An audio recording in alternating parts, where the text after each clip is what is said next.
नमस्कार, मैं अनीता चौधरी और आज दिन भर की खबरों जिस पर हम सब की नज़र बनी रहेगी और हमारे इर्द गिर्द घूमती रहेगी, आप तक लेकर आई हूँ खबरों की रफ्तार अनीता चौधरी के साथ इस कार्यक्रम में न्यूज़ अड्डा इंडिया पर। तो सुनिए, आज सबसे पहले जो खबर है अमित शाह की तरफ से, गृह मंत्री अमित शाह की तरफ से बहुत बड़ा बयान आया है। गुनाह करने वालों में से 2 कदम आगे रहना होगा, भारत को अब कोई नज़रअंदाज नहीं कर सकता है, ये अमित शाह ने कहा है। सांसद का नया भवन अभी निर्माणाधीन है, मौजूदा भवन में ही होगा राष्ट्रपति का अभिभाषण, लोकसभा अध्यक्ष ने ऐसी इन्फॉर्मेशन दी है। साथ ही 3 दिन से जारी पहलवानों का धरना अब खत्म हो चुका है। खेल मंत्रालय जांच समिति का गठन कर चुकी है। इन्वेस्टिगेशन पूरी होने तक फेडरेशन का काम ब्रजभूषण नहीं देखेंगे। जो समिति गठित की है वही डे टू डे काम को जो है वो फॉलो करेगी। समिति में कौन कौन है, अगर इसकी बात करें तो इस समिति में पहलवानों सहित 5 पहलवानों सहित 2 एडवोकेट भी हैं जो इस पूरे मामले का इन्वेस्टिगेशन करेंगे और देखेंगे कि आखिर जो आरोप लगाया गया है खिलाड़ियों की तरफ से, जो विनेश फोगाट, साक्षी मलिक जिन आरोपों को लेकर के धरने पर बैठी हुई थी, उन आरोपों में कितनी सच्चाई है। अगर बात करें कि कौन कौन से खिलाड़ी इस पूरी समिति में हैं, तो उन पर लगाए गए आरोपों के लिए जो 7 सदस्यीय कमेटी बैठी है उसमें मैरी कॉम है, योगेश्वर दत्त हैं, डोला बैनर्जी हैं, अलकनंदा अशोक हैं, सहदेव यादव के साथ 2 वकील हैं। ये हमने आपको बताया था कि 2 वकील भी इसमें रहेंगे। साथ ही अगर बात करें तो आज की खबरों में ऐसी बहुत सारी खबरें हैं जिस पर हम सब दिन भर उन पर नज़र बनाए रखेंगे कि आखिर ये कमेटी जो बैठ गई है वो किस तरह से अपने कामकाज को आगे लेकर चलेगी और किस तरह से इस पूरे मामले का इन्वेस्टिगेशन होगा। 2025 तक ट्रैक पर जो है वो 278 वंदे भारत ट्रेन जो हैं वो चलेंगी, जिसमें 200 स्लीपर क्लास ट्रेनों के लिए भी प्लान किया गया है। ये रेल मंत्रालय की तरफ से खबर है। और जांच पूरी होने तक ब्रजभूषण जो हैं वो रेस्टलेस फेडरेशन ऑफ इंडिया के कार्यों से अलग रहेंगे।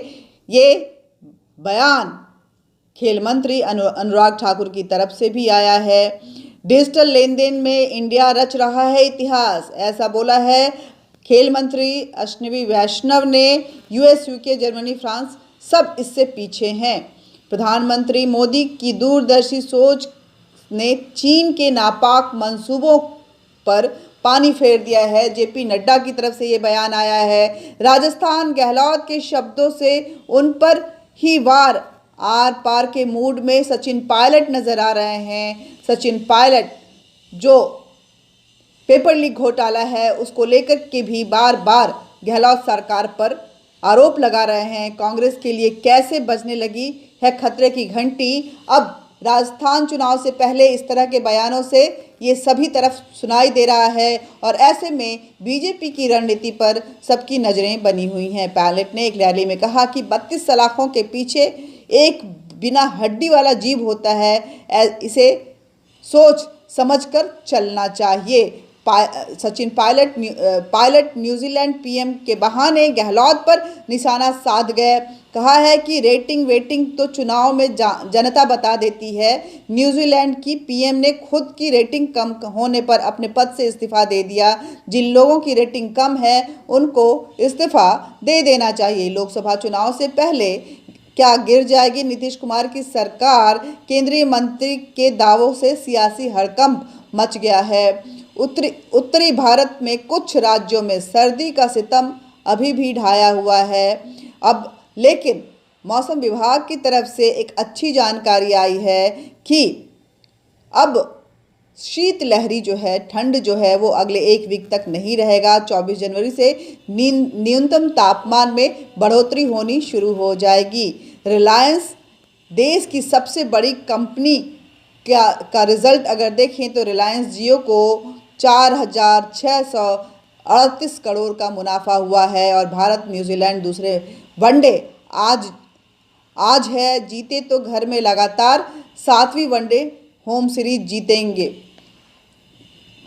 पहलवानों ने धरना खत्म कर दिया है। खेल मंत्री अनुराग ठाकुर से मुलाकात के बाद ये धरना खत्म हुआ है और लंबी देर रात तक लंबी बातचीत चली, जिसके बाद अनुराग ठाकुर ने आश्वासन दिया है कि उनके साथ पूरा इंसाफ होगा, मामले की पूरी तरह से तहकीकात की जाएगी। 7 सदस्यीय समिति गठित कर दी गई है। जब तक ये जांच चलती रहेगी, ब्रजभूषण सिंह सहयोग करेंगे और फेडरेशन के कामकाज से दूर रहेंगे।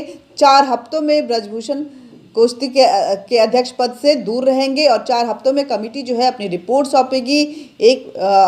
और ब्रजभूषण जांच में अगर नहीं सहयोग करते हैं तो उनके खिलाफ कार्रवाई भी हो सकती है। इन सारे आश्वासनों के बाद खिलाड़ियों ने, पहलवानों ने, दंगलवीरों ने अपने महामोर्चा को वापस ले लिया है। उत्तर प्रदेश के जेल महानिदेशक को अवमानना की नोटिस भेजी गई है। सुप्रीम कोर्ट ने यूपी के महानिदेशक जेल के को अवमानना नोटिस जारी किया है। इससे संबंधित याचिका में कोर्ट के आदेश के बावजूद 2 दशक से जेल में बंद 2 कैदियों की समय पूर्व रिहाई पर विचार नहीं करने का दावा किया गया है। मुख्य न्यायाधीश जस्टिस DY चंद्रचूड़ ने पीठ को बताया गया कि पिछले वर्ष 14 मार्च को सुप्रीम कोर्ट ने 3 महीने के भीतर याचिकाकर्ता मोहम्मद नूरुल्लाह व आलोक मिश्र को समय पूर्व रिहाई पर विचार करने का आदेश दिया था, लेकिन इतने दिनों बाद भी मामला लंबित है और नूरुल्लाह 21 वर्षों से वाराणसी के जेल में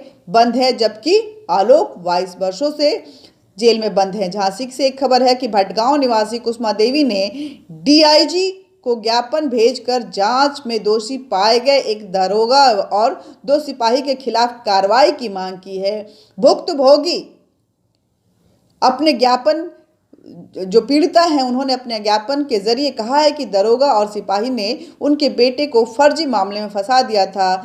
उनसे 1-1 लाख रुपए वसूल कर लिए गए हैं। दरोगा ने उनके बेटे के खिलाफ चार्जशीट फाइल कर दी थी। इस मामले की शिकायत होने पर SP सिटी ने जांच की। इसमें आरोप की पुष्टि हुई है, लेकिन पुलिस ऑफिसर दोषियों के खिलाफ कार्रवाई नहीं कर रही है। इससे पहले भी वो इस मामले को लेकर के अपना ज्ञापन दे चुकी हैं। और अगर बात करें तो कई और ऐसी खबरें हैं जो हमारे इर्द गिर्द आज घूमेंगी और जिस पर हमारी नज़रें बनी रहेंगी, जिस पे सरकार भी मुस्तैद रहेगी, सरकार भी अपना काम करती रहेगी, सरकार की नज़रें भी इन खबरों पर बनी रहेंगी। क्या है वो खबरें आप तक लेकर आ रहे हैं। सबसे पहले अगर बात करें तो आज भारत के मौसम विज्ञान की तरफ से जो कहा गया है वो राहत भरी खबर है कि अगले 1 सप्ताह के दौरान उत्तर भारत में शीतलहर की स्थिति नहीं होगी। भारत की अध्यक्षता जो G20 की भारत अध्यक्षता कर रहा है, उसकी स्वास्थ्य कारक समूह की पहली बैठक केरल में संपन्न हुई है और केरल के तिरुवनंतपुरम में शुक्रवार को यह बैठक पूरी हुई है।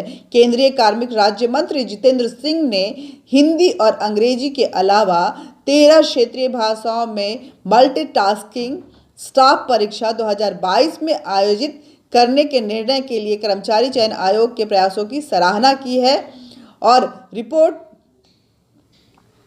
एक रिपोर्ट के अनुसार कर्मचारी राज्य बीमा योजना ESI ने नवंबर 2022 के महीने में 18.86 लाख नए कर्मचारियों को अपने दायरे में जोड़ा है। केंद्रीय बंदरगाह, नौवहन और जलमार्ग और आयुष मंत्री सर्बानंद सोनोवाल ने गुवाहाटी में रोजगार मेला में 9 चयनित उम्मीदवारों को नियुक्ति पत्र सौंपे हैं। आसाम के CM हेमंत बिस्वा शर्मा ने राज्य के तिवा समुदाय से अपील की है कि वो अपने संस्कृति से जुड़े रहें और धर्मांतरण की प्रवृत्ति से दूरी बनाकर रखें। पंजाब सरकार ने 36 सरकारी स्कूलों के प्रधानाचार्य के पहले बैच को प्रशिक्षण के लिए सिंगापुर भेजने का फैसला लिया है। अहमदाबाद नगर निगम ने पेपर कप पर प्रतिबंध लगा दिया है, जिसे पहले लागू कर दिया गया था। प्रतिबंध का मतलब जल निकासी लाइनों को चोक करने वाले कागज के कपों की घटनाओं को रोकने और इस्तेमाल की गई सामग्री के खिलाफ पर्यावरण संबंधी चिंताओं को रोकना है और उस पर चिंतन मंथन करना है। लाल बाग बॉटनिकल गार्डन में 11 दिवसीय गणतंत्र दिवस पुष्प प्रदर्शनी कर्नाटक के बागवानी विभाग ने बेंगलुरु के लाल बाग बॉटनिकल गार्डन के अंदर वाहनों के उपयोग पर रोक लगाने वाले नियम लागू किए हैं। पार्क के आगंतुकों से पार्क के अंदर आने जाने के लिए साइकिल के उपयोग का आग्रह किया है। केरल सरकार ने हाल ही में 18 वर्ष से अधिक आयु के छात्रों के लिए मासिक धर्म अवकाश की शुरुआत की है। यह निर्णय केरल सरकार के लिंग संवेदनशील शिक्षा सुधारों का एक हिस्सा है। चर्च गेट और मुंबई सेंट्रल स्टेशन के बीच अप और डाउन फास्ट लाइन 12 जनवरी को 5 घंटे 10:35 से दोपहर 3:35 तक के लिए अवरुद्ध रहेगी। प्रसिद्ध असमिया कवि और ज्ञानपीठ विजेता नीलमणि फुकन का 19 जनवरी को 79 वर्ष की आयु में गुवाहाटी के मेडिकल कॉलेज एवं हॉस्पिटल में निधन हो गया है। नागरिक उड्डयन महानिदेशालय ने 26 नवंबर 2022 को न्यूयॉर्क से दिल्ली जाने वाली अपनी उड़ान में यात्री दुर्व्यवहार की घटना को लेकर के एयर इंडिया पर 30 लाख रुपए का जुर्माना लगाया है। केरल उच्च न्यायालय ने इसरो जासूसी मामले में गुजरात के पूर्व डीजीपी आरबी श्रीकुमार, केरल के पूर्व डीजीपी सीवी मैथ्यूज और 4 अन्य आरोपियों के प्रति अग्रिम जमानत दे दी है। डेरा सच्चा सौदा प्रमुख गुरमीत राम रहीम सिंह को 40 दिन के लिए पेरोल पे बाहर निकलने की इजाज़त दे दी गई है। पिछले साल 25 नवंबर को समाप्त होने के 2 महीने बाद वह अपनी शिष्याओं से रेप के आरोप में 20 साल की सजा काट रहे हैं। रायपुर के एक अदालत ने कोयला लेवी घोटालों से जुड़े मनी लॉन्ड्रिंग मामले में छत्तीसगढ़ के मुख्यमंत्री भूपेश बघेल की पूर्व उप सचिव सौम्या चौरसिया की जमानत याचिका खारिज कर दी है। ओडिशा के पुरी में पुलिस ने एक व्यक्ति को गिरफ्तार किया है जिसने कथित रूप से जगन्नाथ मंदिर के ऊपर एक ड्रोन उड़ाया और राज्य पुलिस का लोगों बनाते हुए यूट्यूब पर फुटेज अपलोड किए हैं। आरोपी अनिमेश चक्रवर्ती को एक विशेष जांच दल एसआईटी ने गिरफ्तार किया है जिसे उसे पश्चिम बंगाल में पकड़ा गया था। पंजाब नेशनल बैंक अपने सावधि जमा ग्राहकों के लिए क्रेडिट कार्ड लॉन्च करने वाले भारत का पहला सार्वजनिक क्षेत्र का बैंक बन गया है। कैनरा बैंक ने कहा है कि वह रूसी संयुक्त उद्यम कमर्शियल इंडो बैंक LLC में अपनी पूरी हिस्सेदारी भारतीय स्टेट बैंक को लगभग 114 करोड़ में बेचने की योजना बना रहा है। CIBL ने SBI और कैनरा बैंक के क्रमशः 60% और 40% हिस्सेदारी थी।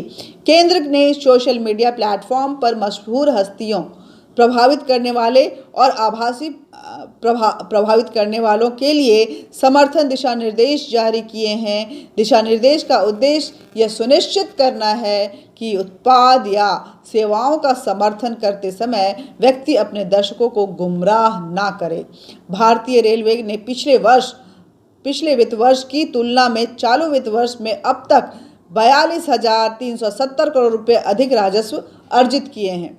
दिसंबर 2022 को समाप्त तिमाही में दूरसंचार प्रमुख रिलायंस जियो ने शुद्ध लाभ में 28.29% के साथ 4,638 करोड़ की वृद्धि दर्ज की है और दृश्यम 2 के निर्देशक अभिषेक पाठक फरवरी में अपनी लॉन्ग टाइम गर्लफ्रेंड खुदा हाफिज की एक्ट्रेस शिवालेखा ओबराय से शादी करेंगे। रक्षा क्षेत्र की अगर बात करें तो भारतीय कंपनियां सेना की सब मशीन गन टेंडर ASMI के लिए प्रतिस्पर्धा करती है। स्थानीय रूप से विकसित ASMI 9mm सबमिशन गन को सबमरीन गन के लिए भारतीय सेना की आवश्यकता के लिए एक दावेदार माना जाता है। ASMI एक भारतीय प्रोटोटाइप सबमिशन गन है। इसे रक्षा अनुसंधान और विकास द्वारा 2020 में डिज़ाइन और विकसित किया गया था। एस्मी, जिसका अर्थ है गौरव, स्वाभिमान और कड़ी मेहनत, पहली बार जनवरी 2021 में प्रदर्शित किया गया था। इसे 1A कार्बाइन के स्थापन के रूप में डिजाइन किया गया था।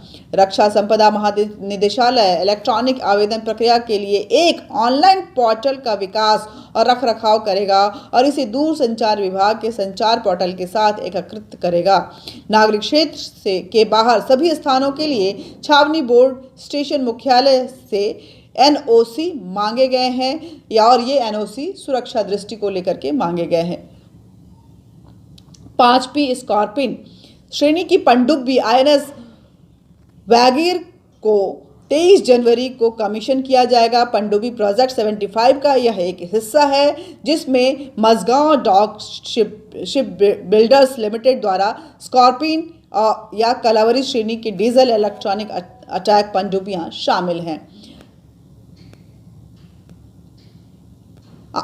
74वें गणतंत्र दिवस समारोह की तैयारी जोरों पर है क्योंकि लगभग 50 विमान कर्तव्य पथ पर के समारोह के दौरान अपनी हवाई क्षमताओं का प्रदर्शन करने वाले हैं और हवाई शो में भारतीय सेना के 9 राफेल विमान और नौसेना के IL-3804 भी शामिल होंगे।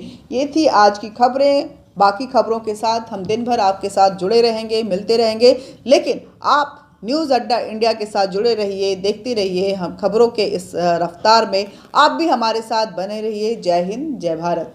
न्यूज़ अड्डा इंडिया को ज़्यादा से ज़्यादा सब्सक्राइब करिए, दिन भर की इन खबरों को ज़्यादा से ज़्यादा लोगों तक पहुंचाइए, वीडियो को शेयर कीजिए, लाइक कीजिए और बेल बटन दबा दीजिए। हम में और क्या आप इम्प्रूवमेंट देखना चाहते हैं, कमेंट बॉक्स में ज़रूर लिखिएगा। जय हिंद, जय भारत।